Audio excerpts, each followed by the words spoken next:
And due to that success, it is my privilege to introduce to you, and please give him a welcome, the Honorable Mayor of the City of Quincy, Kyle Moore.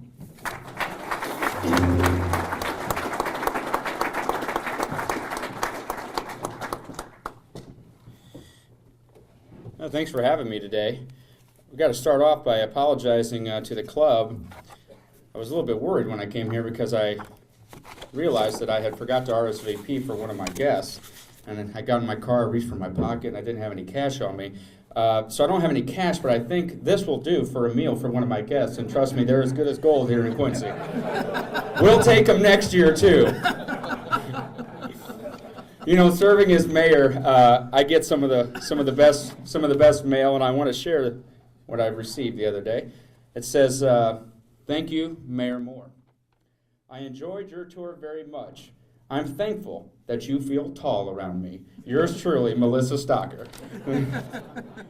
You know, it is such an honor to stand here before you today as a fellow exchangeite and as your mayor. Before I begin the state of the city, I want to highlight those in the room today who work hard on your behalf and whose efforts often go unnoticed. I want to start off, but we have a member of this Quincy City Council here, Alderman Dan Brink. And Alderman Brink, if you could stand so we can say thank you for being a voice for your constituents. We have in the room today City Treasurer Peggy Krim and City Clerk Jenny Hayden, both of whom have served as a valuable resource for me during my first year during my administration. If we can give them a round of applause for what they do. I'd like to recognize we have Director of Administrative Services Glenda Hackamack and other department heads who are in the room today, all of whom serve the city of Quincy. I'm so very blessed to have the very brightest leaders of our city serving on my team. I also want to give praise to the city employees. They are the true backbone of our operations, and I can't say enough about their professionalism and the commitment to our city. On behalf of the citizens of Quincy, I want to say thank you to the elected officials, department heads, and employees who do so much to make sure city government is seamless in our everyday lives. Please join me in thanking them for their efforts.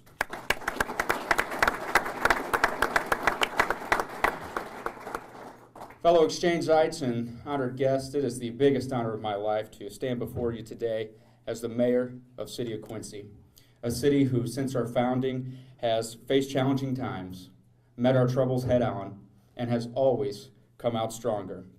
Thanks to the vision of so many men and women who served before us, we are at the dawning of a new era in Quincy, an era filled with endless opportunity, an era filled with new leadership, ready to lead Quincy into a better tomorrow.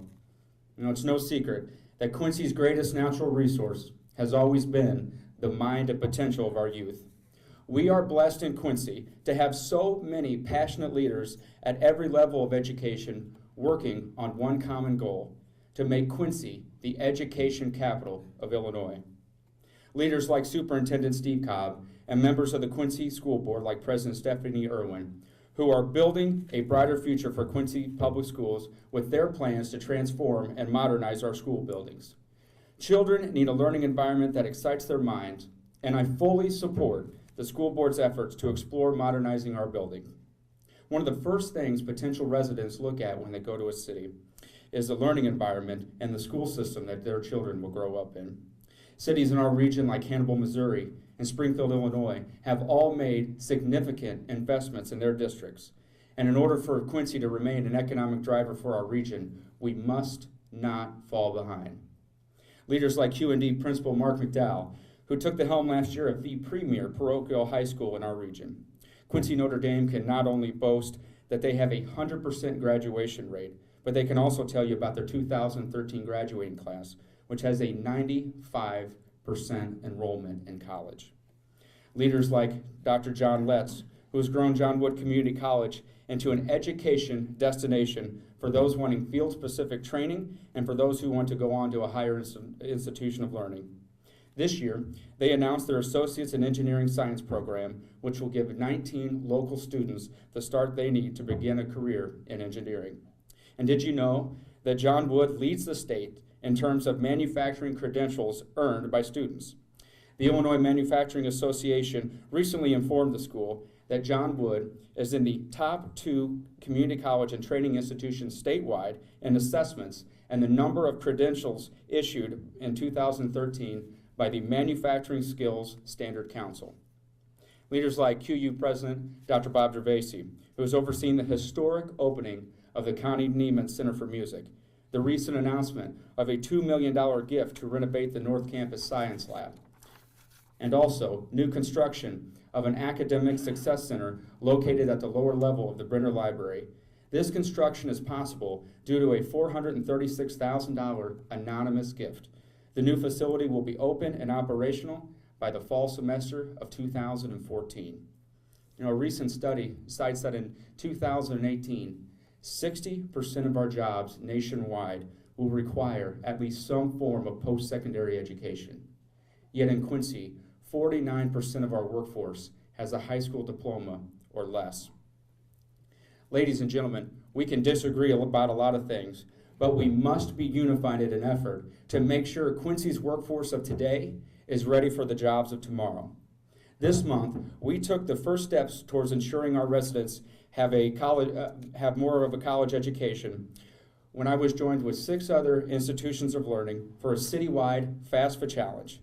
But I am here today to tell you that this was just the first step, and the commitment to a proactive, citywide collaboration between our public schools, parochial schools, and post-secondary institutions of learning will last throughout my administration. We have School Board President Stephanie Irwin, Principal Mark McDowell, Dr. John Letts, incoming President Mike Elby, Dr. Robert Gervasi are all here today. If they could stand up, and please give them a round of applause for being leaders in our city.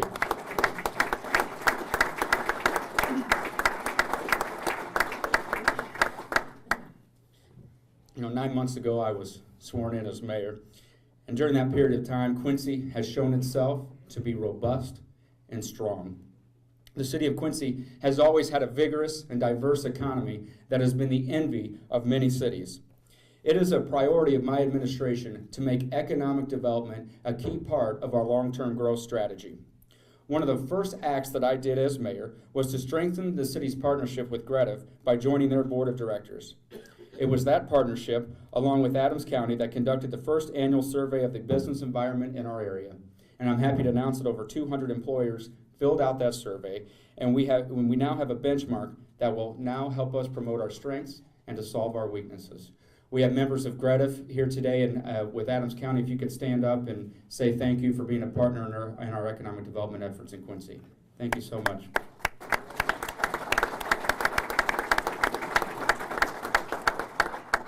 During the campaign, I promised to be a mayor who would have an ongoing dialogue with our industries. During my first quarter in office, I visited 50 of our largest employers in town. The conversations were not only to educate me on the many facets of their industries, but to find out what the city of Quincy can do to help those industries grow. Thanks to that ongoing dialogue, I am proud to announce today that on the Finance Committee's agenda this Monday night will be a resolution to support a grant application for a project between the city of Quincy, Coal Wholesale, and the IDOT Economic Development Program. If awarded, it will result in a $430,000 reconstruction of 2nd Street between Main and Hampshire. Coal Wholesale has not only committed to investing their own money into the project, but has agreed to hire 22 full-time positions, bringing in an annual salaries worth of $700,000 in our community. This is a great example of our city, our state, and private industry working together for the betterment of Quincy. My administration has also worked to usher in a new era of performance in our city government. In August, we launched the Quincy Scorecard, Quincy's first online tool that gives citizens the ability to evaluate employee morale, the efficiency of our operations, the quality of our service, and our overall financial health. The data has been updated quarterly and will be available for you to judge my administrations in year 1 through year 4. With a quick look at our website, www.quincyil.gov, you can see that in 2013, our Quincy Police Department responds to high priority calls an average of 4 minutes and 45 seconds. The Quincy Fire Department arrived on scene within 5 minutes of being dispatched 89% of the time. Both are improvements in the year before. You can see that it takes 31 days for a site plan review to be completed. This is a process where our professionals in planning and development work with developers to turn a concept into a reality. Instituting a performance-based city means we are working every day to make sure that if it matters to you, it matters to us. When a city government works together across every department, there is truly no limit to what we can accomplish. And I can think of no greater example of our city departments working together than that Newcomb Hotel fire that occurred in September. I don't know too many Quincyans that didn't watch that fire in awe and in sadness on that fateful Friday night. Not just in awe of the flames, but of the professionalism of all the individuals, both in the cities and in the agencies, who fought the fire that night and to help keep us safe. I want you to think about this. A 5-alarm fire was set around 9 o'clock that Friday night. Within 12 hours, the site was secured. 24 hours later, a demolition contractor was on site. 36 hours later, demolition began. By the end of the week, demolition was largely completed with traffic restored to normal conditions. And just 10 days later, the man who set the fire was in custody. This extraordinary effort was thanks to the Quincy Fire Department, the Quincy Police Department, the staff of Planning and Development, and the crews at Central Services. We now have hired a demolition contractor who is on site, ready to finish the removal. And according to the timetable, the site should be cleared and ready for development by the Dogwood Festival. It is now the mission of the City of Quincy, Gretiff, HQBD, to work together to market the site, find a developer, and to restore the integrity of our historic square. You know, when I ran for office, I also ran on ushering in a new era of transparency in our government, and a philosophy of openness to help solve our city's challenges has been and will always be a central theme during my administration. Thanks to programs like the lunches in the park with the mayor, quarterly contractors hour, citywide town halls, and forums on garbage and recycling, in just 9 months, over 600 residents of Quincy have become a part of the solution by voicing their concern and proposing ideas. I want you to think about what we were greeted with 9 short months ago. Quincy Regional Airport went from being awarded the Airport of the Year in 2010 to being in peril with the FAA in 2013. Not only were we cited for several violations that range from the failure to complete required training of our personnel to life safety drills not being done. One FAA official said, and I quote, "The lack of adequate airport management oversight and sufficient resources was apparent," unquote. It was clear that the direction of our airport was in disarray. Thanks to the Aeronautics Committee and the Quincy City Council, we rearranged personnel and now have hired a full-time airport manager while only increasing the airport's budget by $2,600. I can report to you that the FAA last month completed their inspection and considerable improvements were made at the airport, and all of the FAA concerns have been addressed. And thanks to our great partners at Cape Air, ridership rose by 3% in 2013, and we have qualified for $1 million in grant money from the federal government to improve our infrastructure at the airport. And when I took office, contracts for recycling, yard waste, and landfill were all set to expire in December. Our garbage and recycling trucks were 13 years old, falling into disrepair, little money set aside for the vehicle replacement. The program's budget deficit had grown close to $1 million a year, and the city had been discussing this issue for over a year. This week, the council joined together for a vision that addressed sticker prices for the first time in 22 years, identified revenue to pay for new trucks, and to set aside money for vehicle replacement.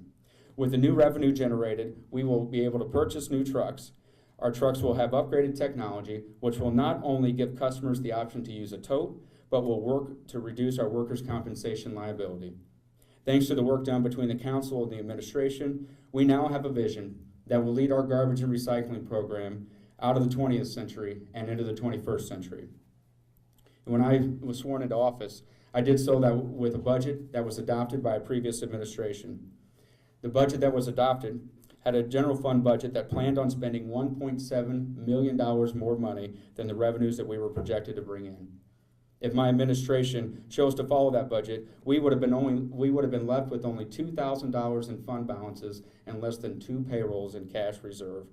Our projections in the fall showed that if we continued down that path, we would have been out of money next year and dug ourselves into a deep financial hole. But my administration tightened our belt, realigned departments, absorbed positions, and watched every dollar we spent. And I am pleased to report to you that we are on course to spend $1.2 million less than the proposed budget, an almost 4% reduction. We began the year projecting a year-end balance of only $1.1 million in total reserves, and we are now projected to end our fiscal year with $3.4 million in total reserves. And while I am proud of what we've accomplished in less than a year, we cannot be content with the status quo. We must continue to make sound decisions today to ensure our children have a better tomorrow. While the priorities that we will focus on next year are many, I want to highlight a few of those for you in the room today. First, the City of Quincy must continue to be an economic hub for our region. We can do this by working with our existing businesses and aggressively marketing ourselves to new opportunities. One of the most critical projects we need to get done in the upcoming year is to renew our enterprise zone designation. My friends, this will be no easy task. In just 18 years, the incentives involved with being designated an enterprise zone have assisted businesses in our area with creating over 4,100 jobs and retaining over 16,000 jobs. Over 18 years, the investments in the zone have totaled more than $460 million.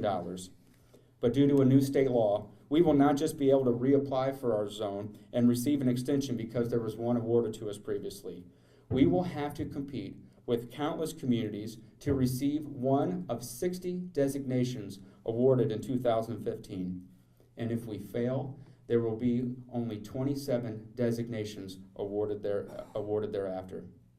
And as you know, I have visited many businesses as mayor of the City of Quincy, and I can tell you that there are industries in our city who are ready, willing, and able to make a significant investment in our region if only we can be assured another 15 or 25 years of being designated an enterprise zone.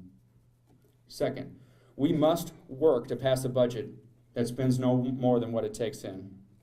I know this is a new concept to many governments, but our budget must match the financial priorities that you have adopted in your business and at your dinner table.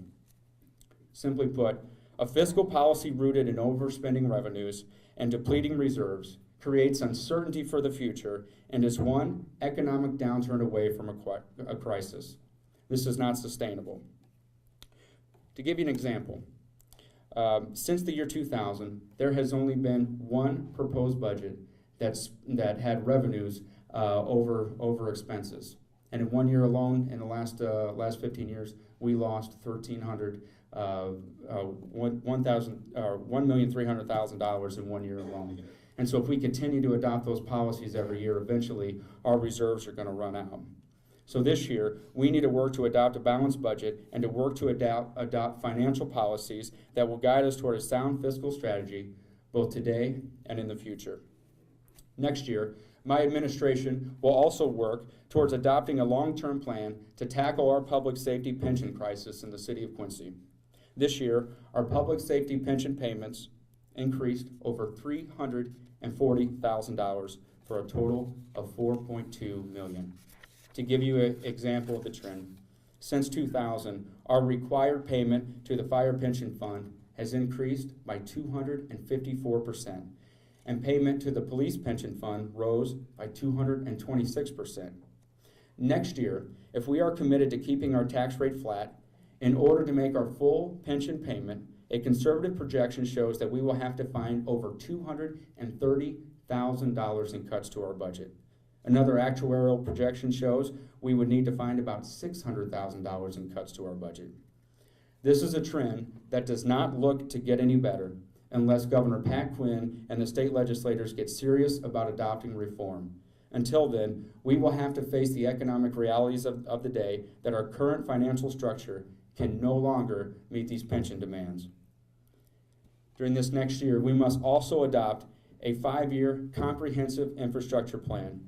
For far too long, the city has used a budget process which puts infrastructure dollars last in the equation instead of putting it first. To give you an example,